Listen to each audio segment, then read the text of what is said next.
Wish You'd Never Made by Po_Tato2. Chapter 7. I don't want to die, so you're going to have to. Izuku isn't a fan of being tossed off of cliffs. He wasn't a fan of the bus ride here, and he wasn't a fan of meeting the overly enthusiastic heroes they'd be staying with. And he most definitely is not a fan of being told to spend hours walking through the woods while fighting dirt monsters. What he really wants to do right now is run to camp himself. He could make it in 15-20 minutes tops, but if this were a real mission, he'd be leaving his teammates behind, and he can't do that. Not to mention, he hasn't shown a single quirk of his own besides metal manipulation, and he isn't going to blow his own cover for something as stupid as a training exercise, no matter how tedious. So, Izuku resigns himself to fighting monsters made of branches and dirt clumps, watching over his classmates who are falling behind or getting hurt. As soon as they're told about the test of courage, Izuku wants to hit his head against the wall. What a genuinely terrible idea. He's sure saying that won't go over well with anyone but Aizawa, however. So he huffs a hard breath out of his nose before trudging behind the rest of his classmates to the clearing where Class B is mostly waiting for them. And sure enough, only 2 pairs of his classmates have ventured into the forest when Izuku sees the smoke rise out of the trees. Pandemonium breaks out as villains walk out of incredibly familiar portals, and Izuku is closer than ever to simply lying down on the ground and staying there for a long time. Unfortunately, his moral conscience pokes at him, so Izuku ignores the lizard heteromorph who's winking at him way too obviously and takes off towards the mountainside. With so much going on, and the cover of darkness on top of that, Izuku doesn't have to worry nearly as much about watching which quirks he's using, so it hardly takes any time at all to get to Koda's hiding place. And when he sees the hulking frame of the missing convict towering over the kid, Izuku has never been more glad that he's listened to himself. He doesn't waste any time sliding himself in between the almost grossly bulked up man and the trembling 5-year-old in the dirt. "Move, shrimp," Muscular says, and Izuku can't stop himself from rolling his eyes. This doesn't go over well with Muscular, as expected, who growls and stalks forward to crumple a hand in the front of Izuku's shirt, lifting him bodily off the ground and several meters into the air. "You're testing my patience," Muscular growls, and Izuku hears Kota whimper somewhere behind him. "I may not be able to kill you, but Shigaraki didn't say anything about throwing you off a cliff." What is it with people wanting to throw Izuku off cliffs lately? A grin grows across Izuku's face slowly, and it grows a little further than it should be able to, making the overall impression vaguely terrifying. Izuku raises his hand and grabs onto Muscular's giant wrist. "Kota?" Izuku calls out, ignoring the way Muscular shakes his body like a ragdoll. "Close your eyes and keep them closed until I say." A whimper is the only response Izuku gets, and although he'd prefer a verbal confirmation, he can't really wait any longer. Izuku yanks and rips Muscular's quirk from his body, and watching it happen is not unlike pulling a rubber band in 2 directions until it snaps. Izuku falls to the ground as the man in front of him screams in pure pain as he's forced back into the shape of his actual body, which Izuku sees is also muscled. Not impossibly though, and that's what matters. And Izuku has a million options at his fingertips. He has many different quirks and many different ways he could take down Muscular, and many of them could be non-lethal, but there's no point in taking chances. Izuku tests out his new quirk, and his arm swells up. It is, of course, not the size Muscular was, because Izuku is nowhere near the size of unquirked Muscular. None of that matters, though, because Izuku activates his speed quirk, and as Muscular finally gets his bearings, a giant blur rushes at him. He never stood a chance. Izuku stores Muscular's quirk somewhere in the back of his brain. It'll be a while before he uses it, because that was unbelievably clumsy. It'll take practice to properly wield it, turning away from the red pile of flesh and pulverized bone on the cliffside. Izuku walks back and finds Kota crouched behind a scraggly shrub, the heels of his palms pressed tight against his eyes. Kneeling down in front of him, Izuku makes sure he's blocking Muscular from view. "Hey, Kota-kun, it's Shigaraki. You can open your eyes now." Teary eyes blink open, and the second Kota processes him, he bursts into tears, leaping into his arms. Izuku moves with the momentum, spinning so Kota will face the opposite of where Muscular's body is. There's no need to double the trauma the kid's already gained tonight. "I'll get you back to the lodge, don't worry," Izuku mutters, and he leaps off the cliffside and hits the ground running, speeding through the forest fast enough that none of his classmates will see him, let alone him using a quirk he isn't supposed to have. The edge of the woods approaches, and Izuku deactivates the several quirks he had activated. He runs regardless, just much slower, and immediately sees Aizawa. "Muscular was here," Izuku says, even as he hands Kota to Aizawa, and Aizawa widens his eyes in panic, eyes darting across both of them to make sure they're okay. Izuku can tell the exact second he clocks the amount of blood that covers his clothes and skin. "Shigaraki?" Aizawa trails off.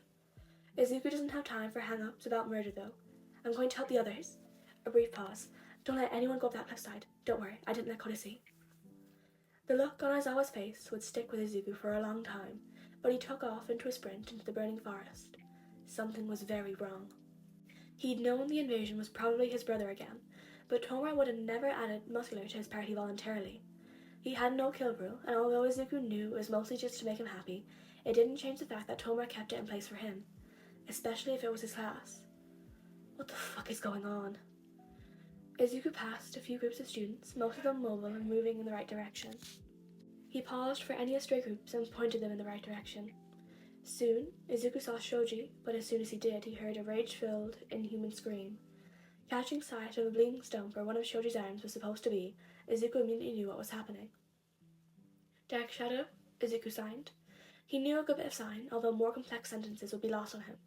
But Shoji talked with Koda often, so Izuku knew he knew JSL. Shoji nodded. I steal quirk to stop Dark Shadow. Shoji paused when Izuku said that, and for a moment Izuku was worried he was going to try and stop him. He didn't want to have to hurt a classmate. Be careful, Shoji eventually signed, and Izuku offered him an awkward smile that didn't fit his face. Then he took off, straight into the undulating black mass ahead. He could hear Tokoyami yelling, which meant he was still conscious. Damn.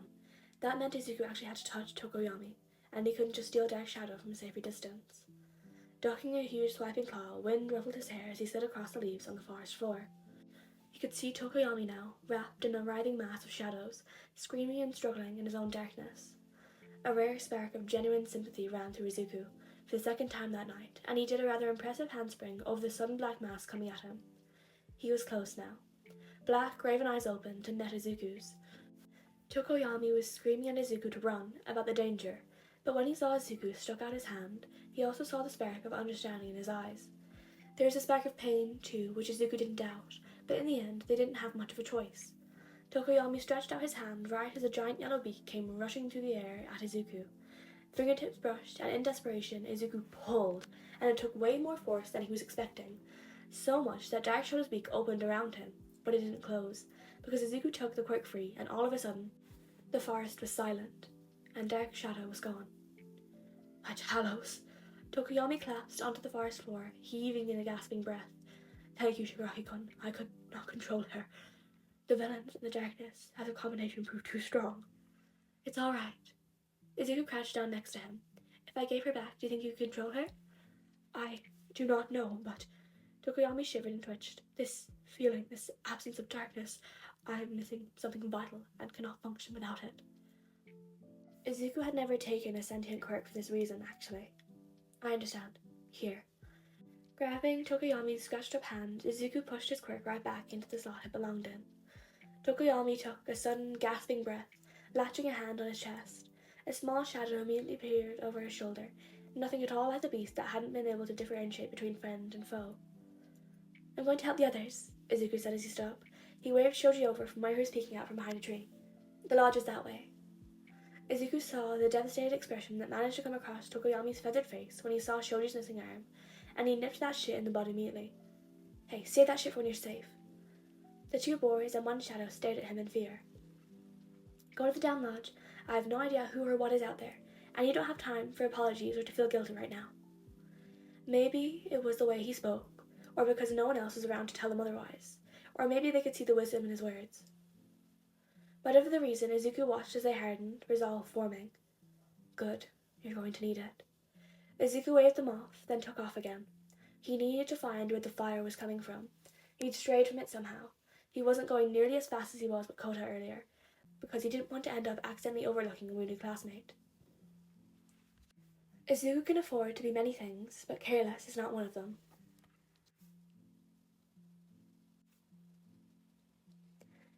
Izuku stares down at his father and clenches his fists. It's time. There can be no more running, no more hiding. And it doesn't matter that Izuku feels like crying. It doesn't matter that this will be his final move, one way or another. It doesn't matter that this could ruin everything he's worked for, cared for. It doesn't matter that this will almost certainly be the last time Izuku ever sees his father. None of it matters in the face of the greater good. In the face of his brother, smiling, happy, nose scrunched, the face of his brother, afraid, wide eyes, lips pressed together. He'll understand one day. His father stares at Izuku, and he doesn't need eyes to do it. There's a feeling that's choking Izuku, something soulless and evil, something coated in hatred and guilt. There are only two feelings Izuku can feel coming from his father: hostility and amusement. There is no fear, and there is no love. He doesn't see me as a threat, and he doesn't see me as a son. But really, those are things Izuku has known for years. Hardness falls over Izuku like blood flows from a cut. Things will end this time, one way or another. Quirks rise to the surface as Izuku calls them to himself, and he watches as his father does the same. Energy crackles across the barren pavement between them. There is a brief, eternal moment where everything is still. Tomura, frozen in horror, his league scattered around him in confusion. All Might, blood surrounding him where he lies on the brink of death. Multiple heroes with various extensive injuries, all of them exhausted, all of them afraid. Civilians, watching the live footage across Japan, fear and disbelief in their throats. All for one, heartless as he stares at the boy who tried to love him. And Izuku, staring his destiny in the face, ready to welcome his demise with open arms as long as it means Tomura will be free. Then, the people watching blink, and everything moves. Izuku is gone, streaking across the distance between him and his dad in the blink of an eye, at a speed faster than any Ida could ever hope to achieve. All for one waves a hand, and Izuku is thrown back through the air with the force of a rocket before he even reaches him.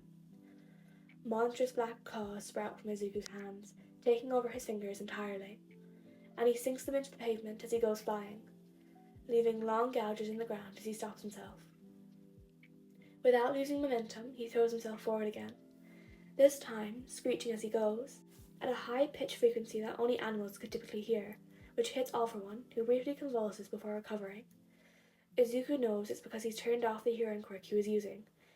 The hearing quirk, which downside was that it could hear frequencies above the human hearing spectrum, ones not meant for the human ear to process. The pavement warps into spikes, missing Izuku by centimeters. The spikes follow him as he runs, and he knows the second he loses any speed he'll be run through. Izuku throws out a wave of kinetic energy at the same time All for One does, and they clash, sending a heavy force of air blowing both ways. Izuku is blown away, and as he flies to the side, he holds up a hand and squeezes it into a fist. The metal pipes on either side of his dad's mask are ripped out of place as they're forced into tight metal balls. His dad's head jerks to the side briefly, but then he snaps his head back in Izuku's direction and Izuku can feel the rage now. All for One throws another hand out, and Izuku is promptly thrown further through the air, and his body goes flying, crashing through two straight walls of one of the remaining buildings. As onlookers gasp, borderline panicking, Izuku comes nearly flying out of the wreckage. He's running so fast, a snarl on his face, even as the blood leaks from his mouth, ears, and nose. Movement begins happening so fast that it's hard for onlookers to even keep up, and their horror grows steadily. Izuku zigzags off the remaining buildings, boxing them in, bouncing erratically around the space so that All for One's quirks can't keep a good read on him. And then he comes at him from behind, claws bared. Everyone watching will jerk as blood sprays, Izuku's claws raking straight across the back of All for One's head in an X motion. Izuku is ready for the pain, but that doesn't change the fact that it hurts when his dad spins around almost inhumanely fast, his arm held out so that his forearm catches Izuku in the chest, as he promptly slams his son right onto the concrete beneath them.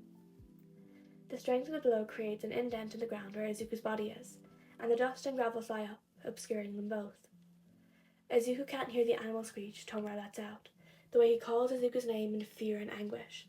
His ears are ringing, but he doesn't allow himself to pause. He is acting on survival instincts, and Izuku's instincts have been honed by one of the greatest supervillains in history. The same claws on Izuku's hands grow on his feet, tearing through his shoes, and he's barely finished shifting before he lunges his legs up so his deadly claws rake through All for One's abdomen, from where he's still foolishly leaning over to hold Izuku to the ground. The action makes All for One buckle, but it doesn't stop him from slamming his other hand down on Izuku's neck, gripping with all his strength immediately. A killing blow. Izuku knows he only has 30 seconds before the invulnerability quirk he instantly activated will wear off, and the second it does, his dad will crush his bones like paper. Blood runs from a cut on Izuku's head into his eye, and he squints, jerking his own hand up to grasp at All for One's neck. I will not lose. I cannot let him win, no matter the cost. Reaching out, Izuku feels for the faint quirks around him, and he feels the familiar crumbly presence of a quirk he'd recognize anywhere. Izuku snatches disintegration from Tomura, and the quirk settles like an old friend. He already has 2 5-fingered holds on All For One's neck, and Izuku has to watch the look on All For One's face as he realizes what is happening. And now things are moving too fast to follow, but every moment feels like an eternity to Izuku. His dad jerks away, releasing his neck in the effort to get away from Izuku, but Izuku does not let go. 2 hands grab Izuku's forearms, yanking. The invulnerability quirk wears off as blood pours from All For One's throat, as the disintegration crawls further. His dad's grip crushes his forearms in an instant, but it's too late. Izuku is forced to let go, and his body hits the ground when his dad drops him, even as All For One's body falls backwards. He starts to convulse, blood falling from his neck even as the skin of his head disappears, followed by the muscle and bone, even as the same thing happens to his body. Izuku's broken body lies on the pavement as the remains of his father splatter across him. Distantly, he can hear someone screaming his name, but the pain he'd been ignoring quickly becomes overwhelming, and Izuku passes out with a faint, bloody smile, knowing he's won.